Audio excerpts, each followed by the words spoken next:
Magandang araw mga kaibigan. Bigyan natin ngayon ng opinion, reaksyon itong post ni Kipi Chu. Tungkol ito sa pahayag ni Christy Fermin doon sa ginawa ni Vice Ganda pambabastos kay ating minamahal nga Tatay Digong. Sabi ni Kipi Chu, "Good evening Nanay Christy.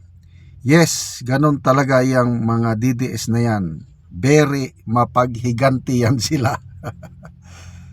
Feeling aping-api lately yan sila, kaya ayan galit na galit kay Vice Ganda na nga sila powerful politicians, pati ba naman pang-api ni Vice Ganda daw kailangan daw nila tiisin. Di daw sila papayag, boycott daw yung McDonald. Bakit daw nagalit yung iba sa boycott nila? Sabi naman ng iba, konti na lang daw ang DDS. Anong konti? So bakit daw affected sila kung konti lang naman ang mag-boycott? Ewan ko sa kanila. Basta tayo, peace and love lang, Nanay Christy. Okay.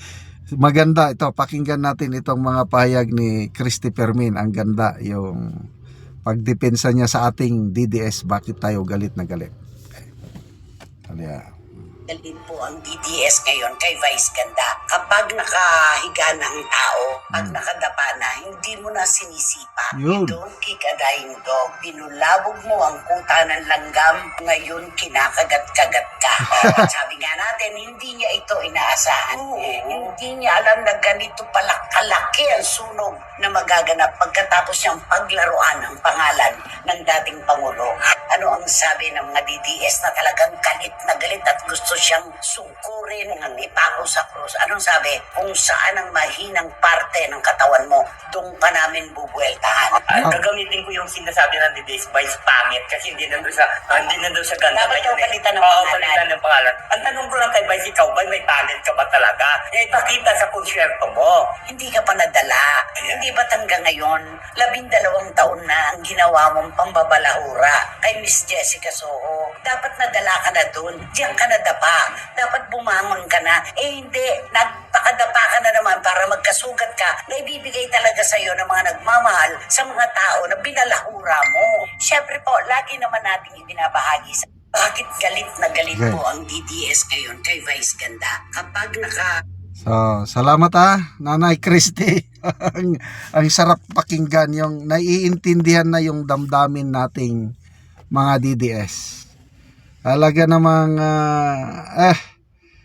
hindi ko talaga papalampasin yan yung nakadapa na yung tao, sisipain mo pa. Ganon po yung kalagayan ng ating Tatay Digong na hinalipusta nila, kinidnap nila. Hindi siya, he does not deserve to be in the ICC. Dahil functioning po ang korte natin dito. Kung talagang may kasalanan na ating tatay, dito siya dapat litisin. Bakit doon? Kaya ang hirap ng kalagayan niya doon. Nangangayayat na nga. Tapos ganyan pang paglaruan talagang ano. So, maliit lang daw tayo? Anong maliit? Tingnan mo. Sana totoo na. Hindi, wala pa akong confirmation yung balita kagabi na pinalitan na ng McDo ang endorser nila. Ano lang post lang yun ni Heart Evangelista. Although wala pang kasiguruhan kung siya na ba talagang endorser. Basta meantime, wag muna tayong kakain sa McDo. Para maramdaman nila yung galit natin.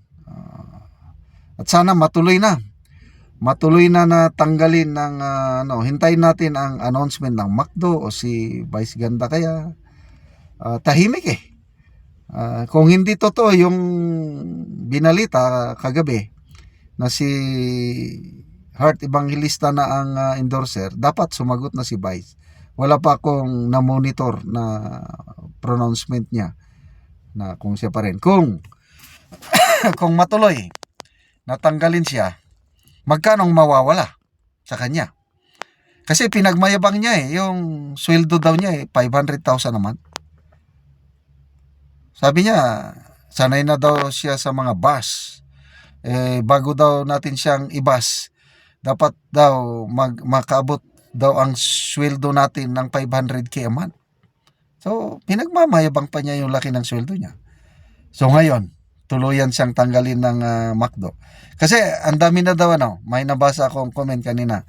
Sa Mindanao, sabi, ang dami ng mga McDo restaurants na kakaunti ang taong kumakain. Lalo na sa Davao City.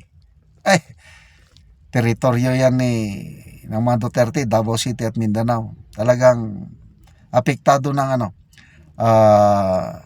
apektado ang apektado na ang sales ng McDonald. Si Attorney Vic Rodriguez, hindi na siya nakapagtiis. Yung kanyang live stream kahapon, binanatan niya na si Vice Ganda. Sabi niya, wag na tayong patumpik-tumpik. Yung tao nga ng basto sa ating Tatay Digong. Talagang i-boycott natin. Boycott McDon't. Yan ang kataga nga. Instead ng McDo, dinagdagan ng inti, don't. Huwag muna tayong kumain ng McDo hanggat hindi natin masigurado na tanggalin nila as endorser si Vice Ganda. So sana totoo na Heart Evangelista, okay yon. Kasi nga, kakampi na natin si Chis Escudero ngayon dahil yung magandang handling niya sa handling niya sa impeachment case ni BP Sara na archive na. Although may I don't know kung ano ba yung sa Malacanang may speech si Pangulo doon, nandun si Senate Escudero, parang niloloko, ginagawang katatawanan na ang mga senador daw gusto nang sa Supreme Court, mag-apply, something like that. Malabo yung malabo, parang joke ng Pangulo na pinapatamaan ba niya, pinapasaringan niya ba si Escudero. May nabasa akong post ni Attorney Guanzon, ano ba yan pinagsasabi mo BBM? Di maintindihan, parang nagpapatawa na wala namang tumawa. Na parang, I don't know kung may hinanaing ba siya sa ginawa ng mga senador na inarchive yung impeachment case ni BP Sara. So, salamat po, Nanay Christy, sa pagtatanggol mo sa amin nga mga DDS. Okay, mga kaibigan, salamat sa inyong pagsubaybay sa ating channel. Nakakatulong kayo ng malaki sa tribong Talandig ng Bukidnon dahil ang income natin sa channel na ito is pantulong sa tribo. Namimigay tayo ngayon ng livelihood assistance, nagpapatanim ng saging lakatan at Arabica coffee. Panoorin yung video na ito. Sa ere ilang manang ilma, so mag-abuno sila sa ilang kape na nahatag sa ilaha. So duha ka bangag tagtunga sa kutsara. So kining ilang abono complete og urea. So bangilid man naa sa ibabaw ang bangag. So mo na ni ang itsura sa ila sa pakabulan nga ilang kapitambok og maayo ang tubo.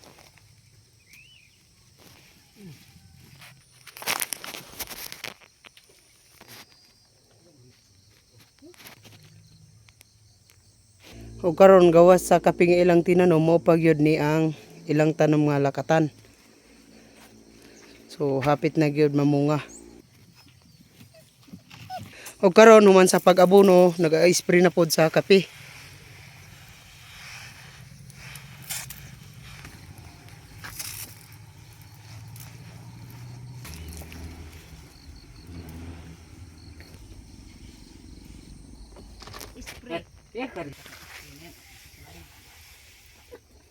Basta. Marami na isip ako ko na manggudian lang. Salamat sa Ginoo unang-una. Salamat po sa nagtanaw sa YouTube nga padayon nga po ng pagtabang sa paghatag sa chemicals o sa complete para makahawas sa mo pong tinanom nga makatabang yapon sa makahawas mikalisyon mo sa pagsuporta sa naghatag sa kape. Ora na daghang salamat. Salamat kayo. So kining ilang tanom ilang manang ilma 350 ni ka kape. So daghan gyud ang ilang tanom. So magdugang pa ni sila sa pagpananom. So kining among tanom nga kape 12,105. So daghan gyud ang among tanom nga kape. 25 ka pamilya na sad ang nakatanom sa kape.